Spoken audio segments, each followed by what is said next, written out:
I don't know why I'm telling this story. Maybe I just need someone to believe me. Because if it really happened, if it was real, then I don't know what's left to believe in. It started on a quiet night, like any other. My wife, Emily, had just put our son, Noah, to bed. He was only 10 months old, still waking up a couple of times a night. We had one of those baby monitors with a built-in camera, so we could check on him without getting out of bed. That night, I was exhausted. I barely remember falling asleep, but at exactly 2:47 a.m., I woke up to a noise, a soft, static-filled whisper coming from the monitor. I reached over, fumbling in the dark, and grabbed it. The screen flickered. At first, everything looked normal. Noah was in his crib, sleeping soundly. But then I saw something, a shadow. It was in the corner of the room, near the crib. It was too tall to be Emily, too still. My chest tightened. The figure didn't move, but I swear, it was watching him. I shook Emily awake. "There's someone in Noah's room!" She bolted upright, panic in her eyes. I turned the volume up, listening for any sound, any movement. The monitor crackled, then a voice. Low, raspy. Not words, just breathing. I was out of bed before I could think, sprinting down the hall. I threw open the door. Nothing. The room was empty. Noah was sleeping peacefully, his tiny fingers curled into his blanket. Emily ran in behind me, breathless. "What did you see?" I hesitated. I didn't know how to answer. The room was exactly as we left it. No windows open, no closet door ajar. Just the faint, rhythmic sound of Noah's breathing. But the monitor, I saw it. We didn't sleep much after that. I told myself it was a glitch. Maybe the camera had picked up a weird shadow. Maybe I imagined the voice. But the next night, it happened again. This time I set an alarm for 2:45 a.m. I wanted to be awake before it started. At exactly 2:47, the static returned. The screen flickered, and then Noah wasn't alone. The shadow was back, closer this time, right next to the crib. I could barely breathe. It was just standing there, looming over him. And then Noah moved. Not like a baby shifting in his sleep. His tiny body jerked, as if something had touched him. I ran. I don't remember getting to the room. I don't remember throwing the door open. All I remember is the cold. The deep, unnatural cold that hit me the second I stepped inside. And the smell. Something rotting. I grabbed Noah, clutching him to my chest. Emily was behind me, her hand over her mouth. She felt it too, the cold, the stench. The monitor was still in my hand. I glanced down at the screen, and my blood froze. Because the shadow, it was still there, standing exactly where it had been. But there was nothing in front of me, just an empty room. We left that night, packed whatever we could carry, and drove to my parents' house. I didn't sleep. Couldn't. The next morning, I checked the footage. At 2:47 a.m., the shadow appeared. It stayed for exactly 6 minutes. Then, right before it vanished, Noah sat up. Not like a baby waking up. Not slowly, groggily. He sat straight up, and he looked right into the camera. Then, in a voice that wasn't his, in a voice that sounded like static and breath and something ancient, he whispered, "Daddy." I smashed the monitor. We never went back. The house is still there, though. Someone else lives in it now. I wonder if they have kids. I wonder if their monitor ever picks up things that shouldn't be there. I never believed in ghosts. Not really. I mean, sure, I loved a good scary story, but I always thought they were just that. Stories. That was before we moved into the old house on Maple Street, It started with little things. Toys moved when no one was in the room. The baby monitor would pick up static, and sometimes faint whispers. My wife, Sarah, joked that our daughter, Lily, had an imaginary friend. I laughed it off, but deep down, something felt wrong. One night, I was home alone with Lily. Sarah had gone out with friends, and I had just put Lily to bed. She was sound asleep when I checked on her. Tiny, peaceful, her stuffed rabbit clutched in her hand. I left the door cracked open and went downstairs to watch TV.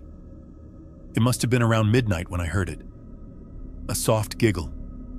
At first I thought I imagined it, but then I heard it again, closer. "Lily?" I called out, my voice tight. Silence. I climbed the stairs, my heart pounding. When I reached her room, I stopped cold.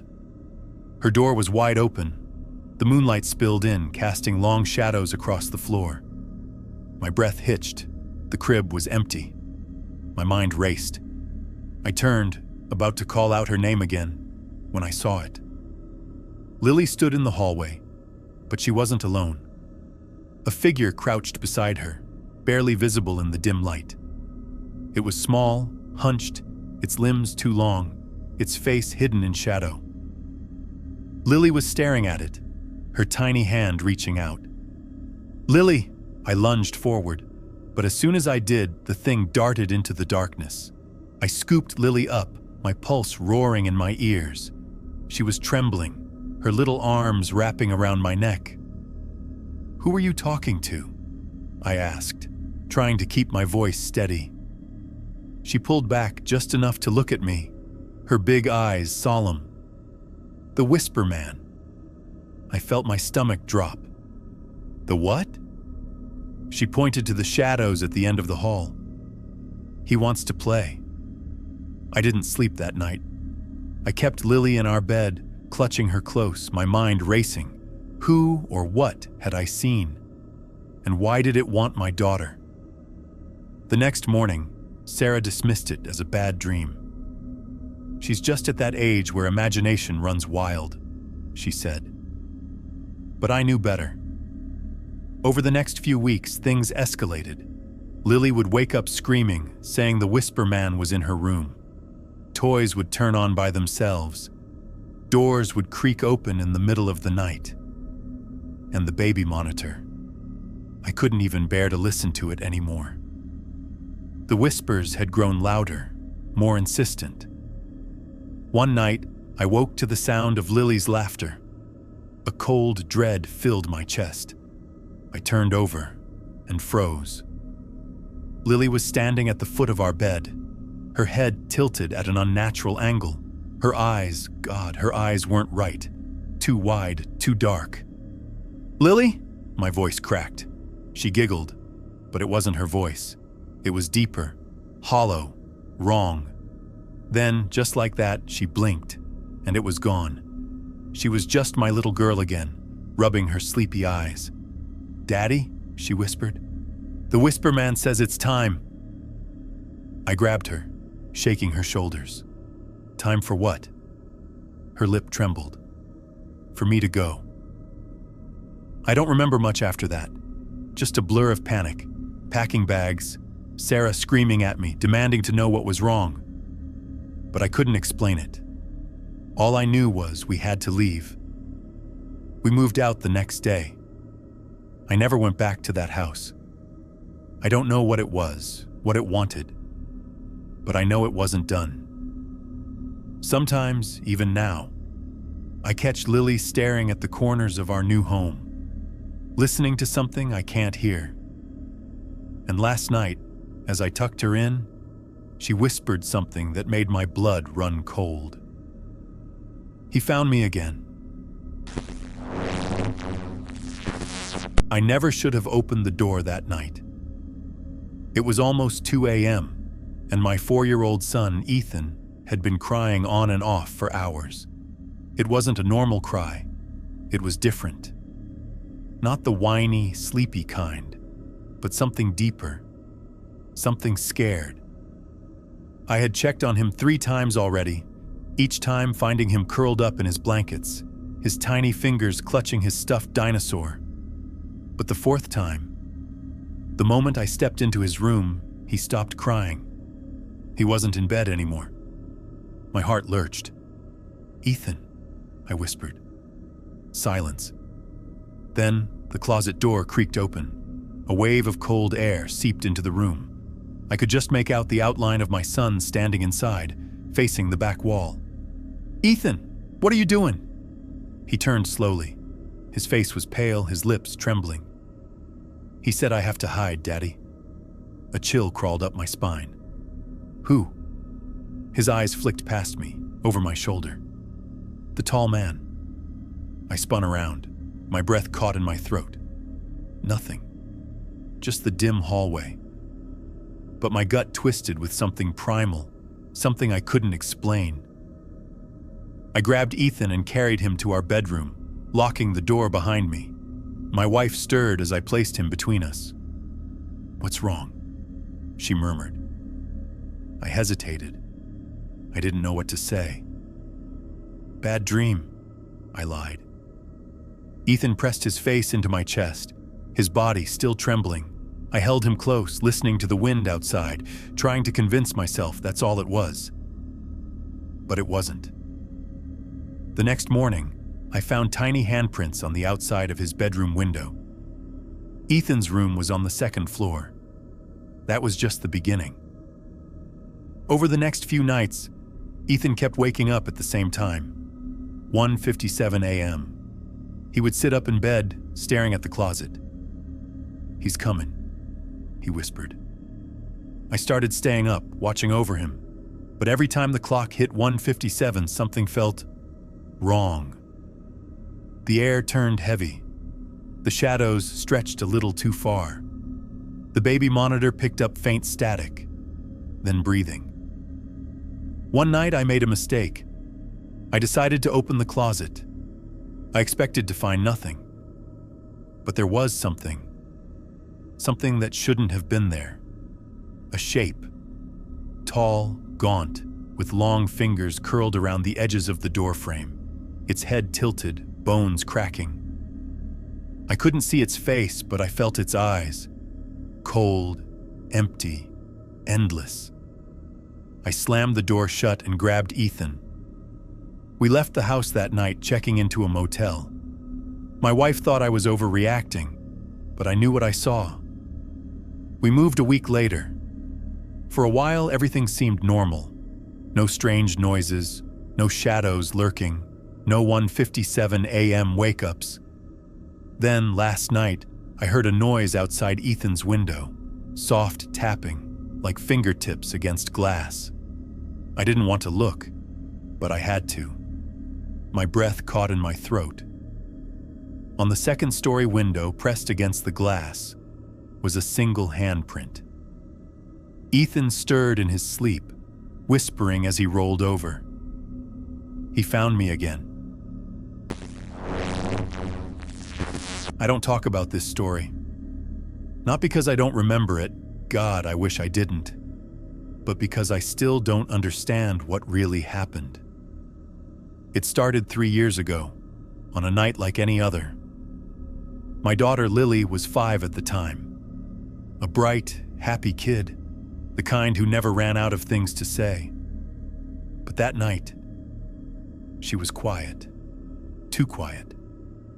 I had just put her to bed, kissed her forehead, and turned off the light. But as I was about to close the door, she grabbed my wrist. Her little fingers were ice cold. "Daddy?" she whispered. I knelt beside her. "What is it, sweetheart?" She hesitated. Then, in a voice so soft I could barely hear it, she said, "She's in the closet again." My stomach tightened. This wasn't the first time Lily had said something like that. She'd been complaining about the lady in the closet for weeks now. At first I thought it was just her imagination. A shadow, a coat hanging weird. Kids see things, right? But something about the way she said it that night. It felt different. I forced a smile. There's no one in the closet, baby." I promise she didn't look convinced. I sighed and walked over to the closet, just to prove to her that it was empty. The door creaked as I pulled it open. Nothing. Just her tiny dresses, hanging neatly, a few toys on the floor. I turned back to Lily. "See? No one here." She didn't respond. Her eyes weren't on me. They were looking just past me, over my shoulder. My breath hitched.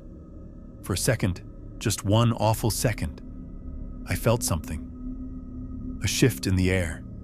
A feeling like someone was standing behind me. I spun around. Empty. I forced a chuckle, trying to shake off the creeping unease. "All right, kiddo. Time to sleep." She still wouldn't take her eyes off the closet, but she nodded, curling up under her blanket. That night, I slept like garbage. At 3:12 a.m., I woke up. No sound, no reason, just pure instinct. The room felt off, too still, too quiet. Then I heard it. The baby monitor. Lily's room. A whisper. A soft, inhuman whisper. I grabbed the monitor, my hands trembling. The screen flickered to life. At first, everything looked normal. Lily was in bed, facing the wall. But then, the closet door. It was open. I didn't remember leaving it open. And then, Lily sat up. Not groggily, not like a little girl waking from a dream. She sat up in one slow, stiff movement, and she turned her head toward the closet. My mouth went dry. On the screen, the whispering got louder. It wasn't just one voice. It was two. One was soft, almost comforting. The other was lower, raspier. I felt sick. I bolted down the hall, threw open her door. She was still sitting up, staring at the open closet. I rushed to her, shaking her gently. "Lily?" Her eyes flicked to me, wide, unblinking. "Daddy," she whispered. "She's not in the closet anymore." My stomach dropped. I turned. The closet was empty. But Lily's closet door wasn't the only thing open. Her bedroom window was wide open. The night air was freezing. The curtains fluttered. My heart pounded.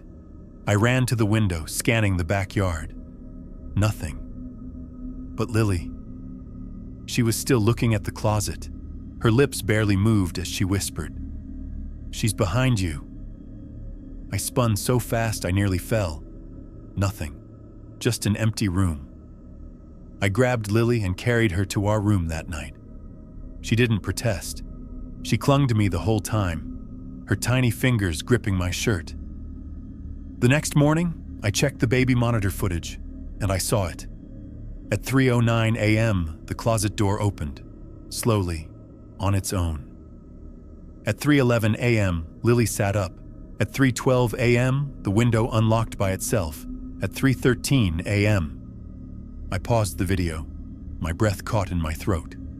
In the corner of the screen, just for a split second, a figure. Not a woman, not a person, something else.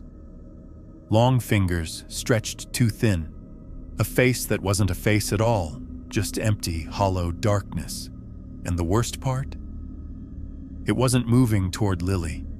It was moving toward the camera, as if it knew I would be watching.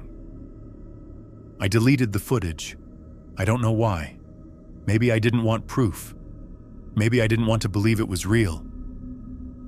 We moved out a month later. I never told my wife the real reason. Lily doesn't talk about the lady in the closet anymore. But sometimes, when I check on her at night, I find her sitting up in bed, wide awake, listening. And sometimes, just before I close her door, I hear her whisper. She found a new house,